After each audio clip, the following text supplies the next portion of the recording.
Welcome to Lena, my name, Luna the Moon, Luna's Tarot channel. And today we are going to look into how Jay feels about Tam. Tam? Yes, Tam. And before getting into the reading, I will once again disclaim that I'm not a professional reader. I am doing this as a hobby, so please just take what resonates and leave the rest. Please be nice, and that's basically it. Please do consider to like, comment, and or subscribe. Sorry, that's my dog. Please, yeah, and maybe share this channel with your friends if you think they like that, or if you would like to do that. And yes, that's about it. I will get into the reading. So let's see. Okay. Your tarot card is the King of Cups in reverse. And let's talk about the Suit of Cups. The Suit of Cups talks about emotions, relationships, intimacy, and creativity. And this card is also a water card. So it may have the characteristic of water, such as cold, wet, and soft, like the situation. Yeah, maybe the situation will have the characteristic of cold, wet, and soft. Or maybe the person is a water sign, or someone here involved is a water sign. Or not. Water signs are Cancer, Scorpio, and Pisces. Okay, and then let's take a look at the visual element.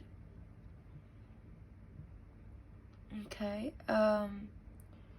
so I think hold on.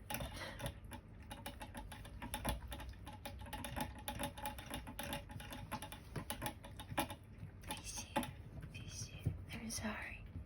That's my dog. Well, okay, anyways, getting back, so this card is the King of Cups, so of course the word king already has like authority, so maybe this person is very like authoritative, powerful, headstrong, like is full of ideas, like they have like maybe they have a strong sense of confidence and or pride. Like you can see that, like how this wave thingy, like it feels like, because it's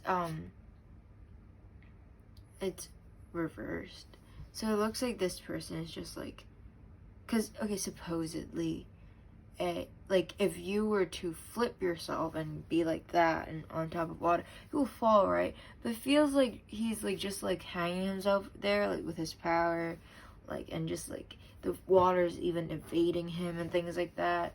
And like although he's in this kind of dangerous position, he's also like very calmly just like sipping his whatever, like tea or whatever, you know, like he's very powerful, and it feels like kind of like, what's that word, nonchalant about things, and that's what jumps out. And there's also like the cup, like they because cup talks about like emotions, right? So it feels like they either have a good control over their emotions, or they don't really show that at all, because from this cup you don't really see anything, right? Like it's not like it's overflowing with things, or like you get a peek of what's inside. So maybe he hides his emotion relatively well, or like he masks his emotions relatively well. That's like just what I'm seeing from the visual elements. So let's take a look at the definitory meaning of this card. So the card is King of Cups in reverse. So the King of Cups is moved by matters of heart. Experience and authority have not made him cynical or shifted his focus to bottom lines and outcomes. He works hard to create deep and meaningful connections between people, especially in group settings, such as families, work teams, or organizations. Being motivated by emotions means that he is sensitive and caring, but if things don't go his way, he can revert to childish behavior, pouting, and manipulation. So the advice is to let your heart and a desire to foster love and connections drive your action, build bridges, and strengthen relationships. Reverse means that disconnected emotionally, childish pouting, and melancholy. So I feel like relating this to the question, how do they feel about you?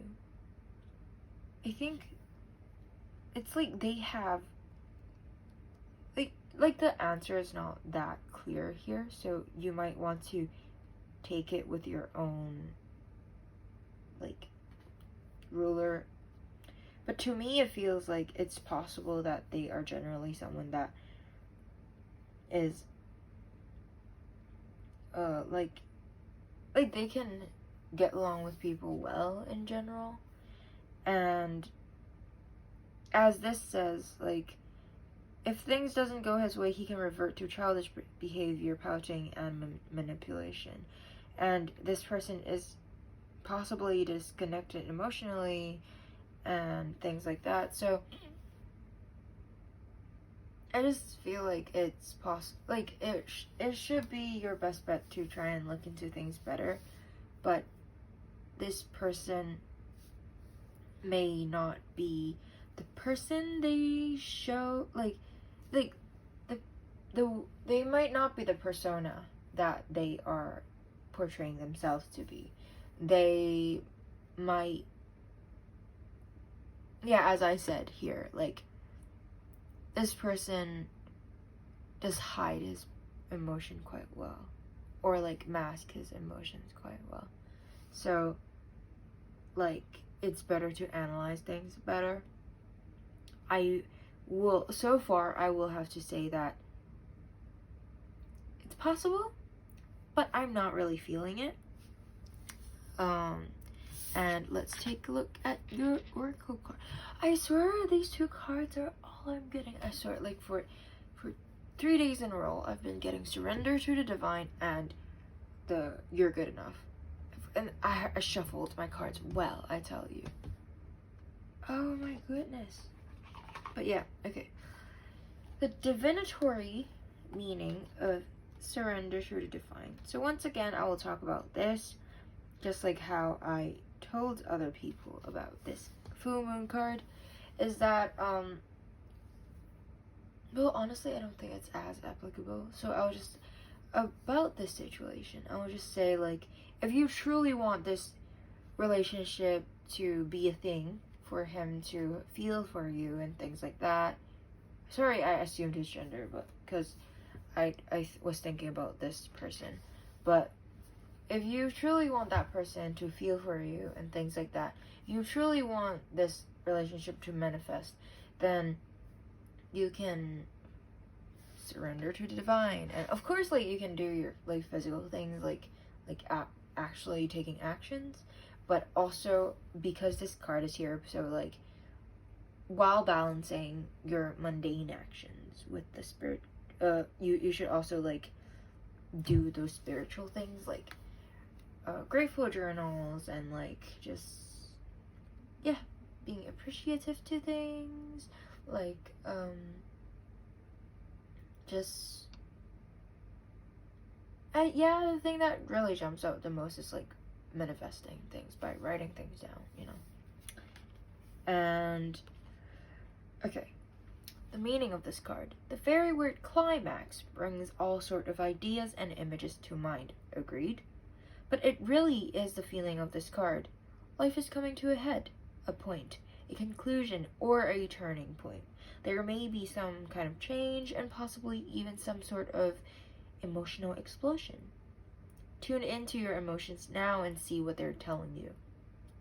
they're very likely close to the surface. No matter when in the moon cycle you've pulled this card, matters will soon conclude and you'll find out whether or not your wishes are going to come true.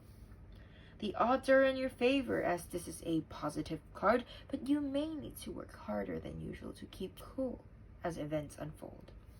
The tune to the moon is that I am getting the answer I want.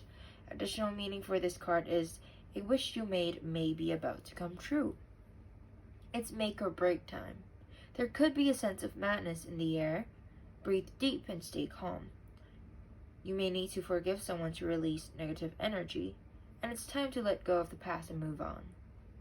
The teaching of this card is that the full moon marks the climax of the lunar cycle, making this card something of a powerful card. Power card. The full moon is often the time when answers are given to questions asked during the new moon, and pulling this card at any time in the lunar cycle suggests answers will be coming your way before too long. Okay, so my answer will shift slightly because this is kind of like the thing is unclear, right? And then like he's kind of manipulative and blah blah blah. But this is showing you that you have possibility, and as long as you're putting in the work, if you wish that to manifest, as I said earlier, it's possible.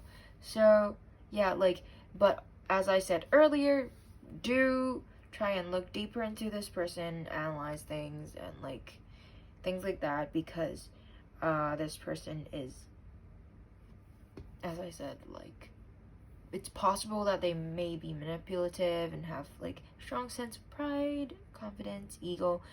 No, but whether or not that's a good thing is totally up to you, and whether or not it's worth it, it's totally up to you. That's all I'm going to say from the cards, and that's all comes to mind. So I hope that it resonates. I hope that it makes sense. Please consider to comment, like, and or subscribe, and communicate to me about what you think about the reading, and I hope to be able to